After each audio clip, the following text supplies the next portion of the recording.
मैं Amjadullah Khan, spokesman MBT. Actually मैं फ़िलहाल यशोदा हॉस्पिटल मलकपेट के पास हूँ। जैसा आप लोग जानते हैं कि कल रात में हल्के से मिली याकुतपुरे के चंद्रा नगर इलाके में एक नाखुशगवार वाक़या पेश आया था, जिसमें दो लोगों की मौत हो गई थी। मोहनलाल और उषाबाई की मौत हो गई थी और उनकी एक नवासी श्रुति, जिसकी अब 15 साल उम्र है, इसको बहुत शदीद ज़ख्मी हुई थी।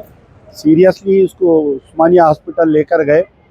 उसके बाद में क्योंकि तबीयत बहुत ख़राब थी, वहाँ पर उस्मानिया में सही इलाज नहीं हो रहा था, तो उसको इमीडिएट हम यहाँ पर यशोदा हॉस्पिटल लेकर आए। कल से जो है वो लड़की क्रिटिकल है, वो बच्ची। और आप सुन के हैरत करेंगे कि जो श्रुति अब ये कल जो ये जलने में ज़ख्मी हुई, इसका पूरा इसोफेगस काला हो गया और पूरे लंग्स डैमेज हो गए बच्ची के। ये लड़की श्रुति की माँ भी आज से 15 साल पहले जब ये बच्ची पैदा हुई 1 महीने की थी, उसकी माँ जो है इंदिराबाई, वो भी ऐसा ही जल के मर गई थी बच्ची। इसको क्योंकि नाना नानी नहीं थे, तो नाना के भाई मोहनलाल और उषाबाई इसको टेक केयर करते थे, इसको गोद ले लिए थे। ये जो मोहनलाल और उषाबाई मरे, इनको 3 लड़कियां हैं। एक लड़की की शादी हो गई, 2 लड़कियां भी अनमैरिड है, पढ़ रही वो लड़कियां भी। तो हम सुबह में जो है कल रात से हम अब तक नहीं सोए 1 मिनट भी। हमारा मकसद ये है कि हमारी ये मेहनत इसलिए कर रही कि ये श्रुति जो 15 साल यंग लड़की है, ये बच जाना हमारा मकसद है। तो मैं रात भर तो यहीं था, सुबह 6 बजे तक एक आधे घंटे के लिए मकान गया, फिर वहाँ से मॉर्चरी जाके उनका पोस्टमार्टम कराए कि उनके घर पे बॉडी पहुँचाए। फिर मैं यहाँ पर सीधा 3 बजे से आ गया यहाँ पर। मसला ये है कि हमारी जो सरकार है रेवंत रेड्डी की, ये गूंगे और बहरों की सरकार चल रही है। यानी आप देखिए, कल रात में इतना शदीद वाक़या हुआ, अभी तक भी वाक़या हो के तकरीबन 24 घंटे होने को आ रहा करीब, अभी तक कोई डिपार्टमेंट का बड़ा ऑफिसर इसमें रेस्पॉन्ड नहीं किया। कल मैं खुद रेवंत रेड्डी के पीए, पीएस और जितने मिनिस्टर्स के मेरे कने नंबर है, पूरों को ये डाला कि भाई ये बच्ची ऐसा, इसको सीएमआरएफ में या नहीं तो आरोग्यश्री में या नहीं तो इसका इलाज गवर्नमेंट के तौर पर कराओ बोलकर यशोदा हॉस्पिटल वाले कल से 2 लाख जमा करो, 2 लाख जमा करो और पूरे दवाएं हमारे को बाहर से लाओ बोल के लिख रही।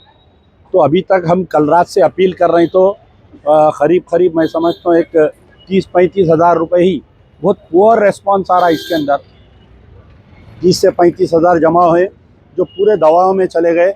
20 हज़ार रुपये हम डिपॉजिट करें, 10-15 हज़ार रुपये के दवाएँ और वो जो भी पैड्स वगैरह मंगा रहे हैं वो लेके आना पड़ रहा। तो गवर्नमेंट की तरफ से आप देखिए, जब चंद्रबाबू नायडू सीएम थे, कोई ऐसा बड़ा वाक़या हुआ तो स्पॉट पे कलेक्टर, पुलिस कमिश्नर, बल्दिया कमिश्नर और दूसरे डिपार्टमेंट वाले स्पॉट पे आ जाते थे। कल इतना बड़ा वाक़या हुआ, अभी तक भी कोई ना कलेक्टर साहब कहाँ है, लापता है। हैदराबाद कलेक्टर कहाँ है नहीं मालूम, बल्दिया कमिश्नर कहाँ है नहीं मालूम। बेचारे पुलिस वाले हमारे को थोड़ा बहुत। और कल जो फायर इंजन आया ना, पूरा यानी आज को महल्ले वाले बुझाने के बाद में फायर इंजन आया। वाक़या हुआ तकरीबन 10:45 के करीब में, 11:45 को फर्नीचर ये फायर इंजन आया वहाँ पर। तो बहरहाल हमारा मुतालबा है ये गूंगी और बहरी सरकार से कि इस बच्ची को बचाने के लिए आप लोग अपनी ख्वाबे गफलत से उठिए। और रेवंत रेड्डी साहब, आपसे गुजारिश है कि आप इस लड़की का इलाज जो है गवर्नमेंट के उस पर कराइए। या तो आप यहाँ यशोदा में कराइए या प्राइवेट हॉस्पिटल में, नीम्स में अगर तब्दील कर सकते, भिजा सकते तो भिजाइए। सिटी इंचार्ज मिनिस्टर है पूनम प्रभाकर साहब को कल से हम फ़ोन कर रहे हैं, उनका कोई कांटेक्ट नहीं है। कलेक्टर साहब का लापता है, बड़ी मुश्किल से हम 30-40 हज़ार रुपये हम जमा कर सके। जो भी साहिब खैर ये वीडियो देख रहे हैं, क्योंकि मैं जो कल गूगल पे नंबर डाला था उसमें कुछ प्रॉब्लम आया, तो मैं दूसरा और एक गूगल पे नंबर भी डाला हूँ, आप लोग उसके अंदर पैसे डाल सकते हैं। और अल्लाह से दुआ है कि अल्लाह ताला हमारी मेहनत को चीज़ करे। और श्रुति जो 15 इयर्स की है, जो ज़िंदगी और मौत की लड़ाई लड़ रही है, देखिए लड़की मज़हब मत देखिए, वो हिंदू है, मैं मुसलमान हूँ, ये मत देखिए। प्यारे नबी सल्लल्लाहु अलैहि वसल्लम की क्या सीरत है और उनके क्या तालीमात है, उनका क्या बयान है, अल्लाह ताला कुरान में क्या फरमाया है कि irrespective of caste and religion आप उसकी सेवा करिए। मानव सेवा है ये, आप करिए। जो भी मेरा वीडियो देख रहे हैं, आप जितना हो सकता है इसमें हमारी मदद करिए, क्योंकि ख़र्चा जो है तकरीबन 6 लाख तक जाता बोल रहे हैं। अभी तक हम 2 लाख रुपए क्रॉस कर दिए। मेरी सूरत से वो लोग एडमिट तो कर लिए, इलाज कर रहे हैं। आपका ताउन अगर नहीं रहेगा तो फिर ये बच्ची को लेके जाके फिर से उस्मानिया में डाल देंगे तो बच्ची मर जाएंगी। मैं वो मंज़र नहीं देख सकता कि एक बच्ची को मरते हुए। इसलिए आप लोगों को बार बार मैं अपील कर रहा हूँ कि इसकी मदद करिए, अल्लाह के वास्ते इसकी मदद करिए। यार जिंदा सोबत वक्त।